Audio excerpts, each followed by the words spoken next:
एक समय की बात है, एक छोटे से गांव में राम नाम का एक युवक रहता था। राम का जीवन संघर्षों से भरा हुआ था। गरीबी, दुख और कठिनाइयों ने उसके जीवन को जकड़ रखा था। अपने दुखों से थककर उसने जीवन में सच्ची शांति की खोज करने का निश्चय किया। राम ने सुना था कि जंगल के बीच एक बौद्ध मठ है, जहां एक ज्ञानी बौद्ध भिक्षु रहते हैं। वह वहां पहुंचा और भिक्षु से विनम्रता से बोला, गुरुजी, मैं जीवन में शांति और सुख की तलाश में हूँ।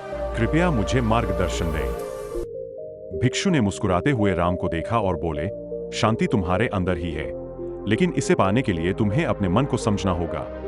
अगले कुछ दिनों में राम ने भिक्षु के साथ समय बिताया। वह ध्यान करता, प्रकृति के साथ समय बिताता और भिक्षु की शिक्षाओं को ध्यान से सुनता। लेकिन उसके मन में अभी भी अशांति थी। एक दिन उसने भिक्षु से कहा, गुरुजी, मैं सब कुछ कर रहा हूँ, लेकिन फिर भी मुझे शांति नहीं मिल रही। भिक्षु ने राम को एक कंचा दिया और कहा, इसे नदी में फेंक दो और फिर मुझे बताओ कि तुम क्या महसूस करते हो। राम ने कंचा नदी में फेंक दिया और देखा कि वह धीरे धीरे पानी में समा गया। उसने देखा कि जैसे ही कंचा डूबा, पानी की सतह फिर से शांत हो गई। अचानक उसके मन में एक विचार आया। उसने भिक्षु के पास जाकर कहा, गुरुजी, जैसे कंचा पानी में डूबकर शांत हो गया, क्या वैसे ही मुझे भी अपने दुखों और विचारों को डूबने देना चाहिए?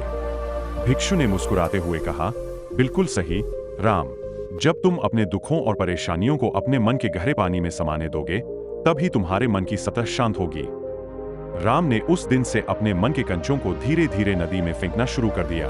वह ध्यान करता, अपने विचारों को स्वीकार करता और उन्हें जाने देता। समय के साथ उसके मन की सतह पर भी शांति छा गई। कुछ महीनों बाद राम अपने गांव वापस आया। अब वह पहले से बहुत बदल चुका था। उसके चेहरे पर शांति और संतोष की झलक थी। गांव के लोगों ने उसे देखकर पूछा, राम, तुम्हें ऐसी शांति कहाँ से मिली? राम ने मुस्कुराते हुए जवाब दिया, शांति कहीं बाहर नहीं, बल्कि हमारे अंदर है। जब हम अपने दुखों को स्वीकार कर उन्हें जाने देते हैं, तभी हमें सच्ची शांति प्राप्त होती है।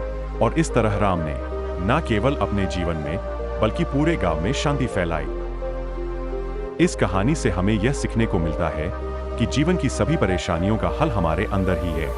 हमें सिर्फ उन्हें समझकर जाने देना सीखना है।